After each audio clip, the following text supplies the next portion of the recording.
kicks and giggles, let's just have the same exact thing and maybe it will put you into labor. 4 centimeters. Water broke, they can't send me home. Yay! Okay, you're like 7 centimeters. And I'm like, oh, thank the Lord. But literally, she was gonna come flying out whether I liked it or not.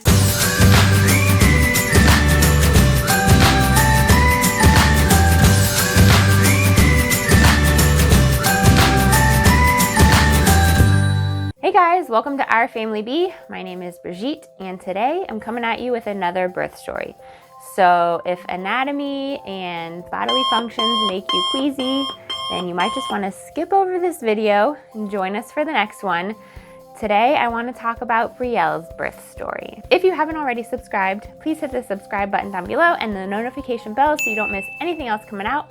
Join us on Instagram at Our Family Bee Social and on our website, which is ourfamilybee.com. We would love to connect with you, and we really want to build this community, and we would love to get to know you. And if you have any interesting birth stories, then let me know. If you haven't already seen Benjamin's birth story, I'll link it down below and maybe put it in the cards. His was my first. He's over 4 now, and Brielle is currently 8 months. She is, of the two, the quickest that came, and hers was crazy. So let me start with her pregnancy and then go into her birth. After we had Benjamin, and you know, if you watched his birth story, it took us about 9 or 10 months to get pregnant. After about 3 years, we did get pregnant and we did have a miscarriage. I was super early still, about 6 weeks, and nothing was developing. I was keeping track with ovulation monitors and I was checking myself because I do ultrasound for a living. And I just had this feeling that it wasn't progressing. So actually on New Year's Day, I started bleeding.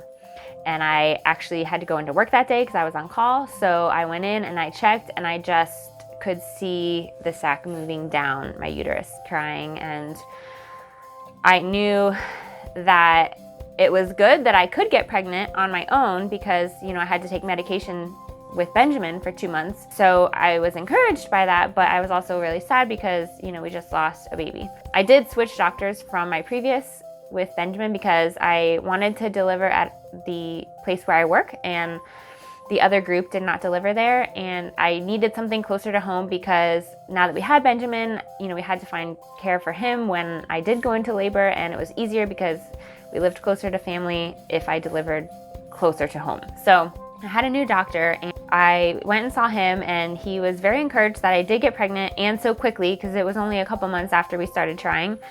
And so he said, let's just give it a few more months, and you know, there are risks to doing Clomid, so I don't want to do it right away, and I'd like to give you some more time to try to do it naturally. So we just decided we're gonna pray and we're gonna just keep trying. A couple months later, I did get pregnant again, and it was really weird because I had been doing the ovulation predictors and I tested from day 12 to 19, which you would think you would get a positive, and it was nothing.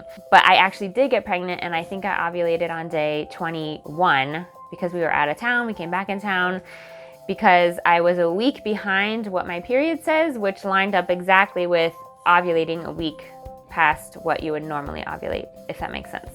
So we did get pregnant. We found out in May, and it was soon before my birthday, and we were super excited and very thankful. And then probably a week later, I started getting really sick, and I didn't have to be hospitalized or anything, but I was so nauseous, like way worse than with Benjamin. And I was really bummed. I was crying a lot. I was very discouraged. Every appointment I went to, I was crying for this entire pregnancy. And it was extremely rough. It was a very dark time in my life and in our marriage, and it was just such a trying and challenging time. We went in, and about week 10, I was gonna have a mental breakdown from just feeling so sick. And I wasn't really throwing up, but I was nauseous all the time. Unless I was sleeping, I was nauseous. So the doctor prescribed me diclegis. Well, he said I could do like Unisom and B6, which is basically diclegis, but it didn't work. And I don't know, something about the diclegis and the time release, it it made me able to function, although it did not take away my nausea completely. I was still pretty nauseous, but at least I could function. So my nausea lasted until about 16 weeks this time instead of 12, 13 with Benjamin. When it was finally over, I was like, oh, thank the Lord, like, this is so much better. But then the week after is when all of my varicose vein problems started. Now, if you've watched Benjamin's birth story, you know that I had it really bad with him in areas that are not really discussed, and it was super painful, even with support garments. So it started much earlier with this pregnancy, and it was much worse because once the valves in your veins are incompetent, it just, as soon as that pressure comes back on, they open wide up and it's terrible. It's super painful from 17 weeks until about 31 weeks when I went on modified bed rest and stopped working. It was torture. I cried every day almost, and every appointment I went to, my doctor was just like, yeah, you have them. It's the worst case that I've seen. And I was like, oh, that's really encouraging. I was having such a hard time. I was so depressed. I didn't go on any medication, obviously, because I was pregnant and I wanted to try to avoid that. But it was such a bad and horrible pregnancy. And I was like, I'm not getting pregnant again. I'm not opposed to more children. If we adopt or something like that, God lays it on our heart to do something different to get a child. But I was like, I cannot put my body through this. It's too much. Around 31 weeks, I stopped working, and we went through all the paperwork and the disability and the FMLA stuff that started. And I was afraid that I would lose my job and they wouldn't hold it for me. But honestly, the amount of pain that I was in and trying to work and even cutting back my hours, it just wasn't working. So I'm so thankful that I was able to keep my job, and I'm so thankful that all my coworkers really picked up shifts and filled in, because there's just no way I could have done it. And I was honestly ready to let my job go because I was in so much pain. And I was like, you know what, I'll find another job because I just cannot keep doing this. I was actually going to see a therapist, a physical therapist, to help with my pelvic floor and all of that, because also it was really hard to hold my bladder. And every time I went to see her, which was every week, she saw me crying. And I literally couldn't even lay in bed and turn from my right side to my left side without grimacing and like almost crying in pain. It hurt so bad down there from everything. And for this to only be my second pregnancy and to have so many problems, it's not common. So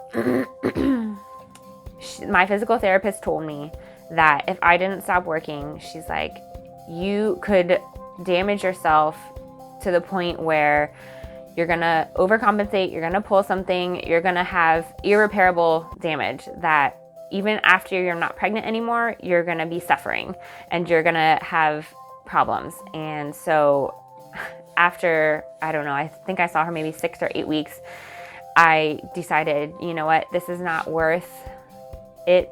You know, my mental sanity and my physical health are more important than my job at this point. And so if I want to have a healthy body after I give birth and a healthy baby, because I also didn't want to put myself into preterm labor and with all the stress, like I was getting contractions, I needed to stop working. So with her advice and after talking to my doctor, they were all for it. And so we went through with the disability paperwork and I stopped working. So I basically laid at home with modified bed rest so I could go to the bathroom and stuff, but I literally didn't do anything else. We relied heavily on our church family who came over and they helped me take care of Benjamin because I couldn't even give him baths or make dinner. I had a little bit of time during the day where I would sit in a rolling chair and roll around our kitchen to just do a little bit of like making myself lunch when no one else was home. But I literally laid in bed because that was the only comfortable place. We had to hire someone to clean the house, and I did Walmart grocery pickup and Brandon picked it up, and he went to Costco if we needed something from there, and I just did nothing. I am a very acts of service person is my love language, and that's how I show love. And so the fact that I couldn't do anything was so hard for me, and I couldn't clean, I couldn't do anything. And it took away a lot of my joy too, because I enjoy doing a lot of that stuff. Like, I like being a homemaker, and I enjoy serving my family like that, and I couldn't do any of it. And in that season, God really taught me to find my identity in Him, and to not find my value in what I do for people, and to really just rest in Him. And so I did spend a lot of time praying and a lot of time talking to Him about the kind of birth that I wanted. And I wanted to have a natural birth. I wanted to do it without pain medicine, and I read Pain-Free Childbirth.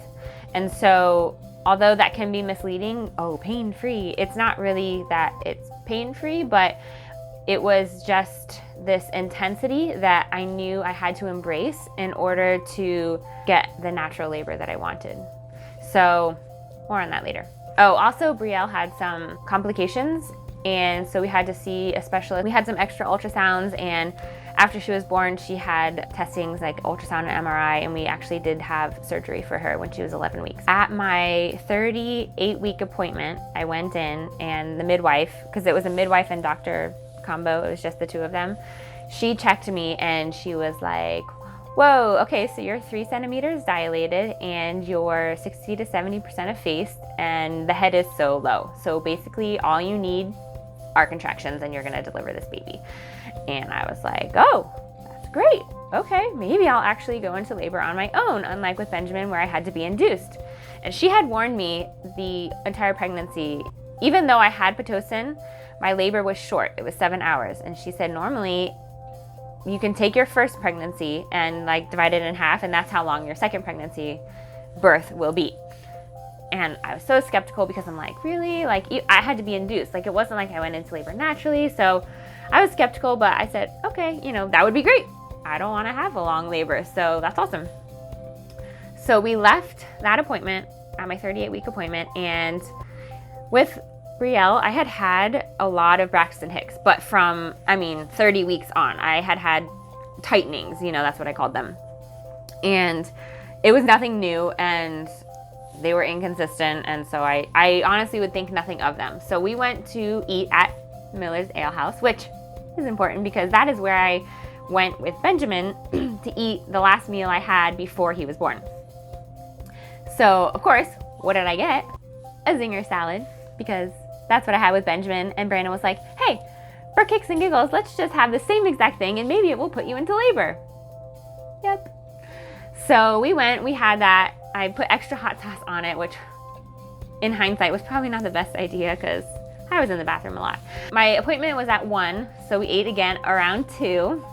And then I drove Brandon back to work because I had picked him up for the doctor's appointment. But along the way, I was like, can you drive? Like, I'm getting these tightenings and it's uncomfortable when they hit. I didn't really want to be driving. He drives back to work and he's noticing I'm in the passenger seat, and like I would have these tightenings and I would start breathing and then they would pass and I'd be fine. And he's like, are you getting a lot of them? And I was like, oh, no, it's just like the regular, it's nothing, like I've been having them. And he's like, okay, well, when you get home, can you please just time them for me? And I was like, whatever, sure, fine. So I drop him off. It's probably now right around 4. I get home 4:30ish, and so I'm like, all right, fine. I'll pull up my app and I'll start tracking them. So I track them, and it's like, 6 minutes, 12 minutes, 10 minutes, 15 minutes, like 3 minutes. It's all over the place, not consistent at all. And I'm doing this in between doing stuff around the house, whatever. But by around 5:30, 6 o'clock, when it's time to go get the kids, I call Brandon. I'm like, hey, can you just go get them? Like, I'm really not feeling very good. I didn't feel like eating a lot, and I just kind of wanted to sit on the birth ball, and I don't know, I was just feeling off. And so he's like, okay. So he goes to get them, brings them home. I'm like, can you just make them dinner? Like, I'm not really feeling that great, and I'm just gonna sit on the birth ball, listen to music. And I did have a smoothie. It was a pineapple date and coconut smoothie, a little bit. I was just like, I really didn't want to do anything. I didn't want to give them a bath. And so by the time they go to bed at 8 o'clock, I'm like, I'm not really sure what's going on. Like, maybe this is just early labor, which can last hours and hours, days. I'm not really sure what's going on. Let's call my mom and see if she can maybe come to the house or figure out what we're gonna do if we have to go into the hospital tonight.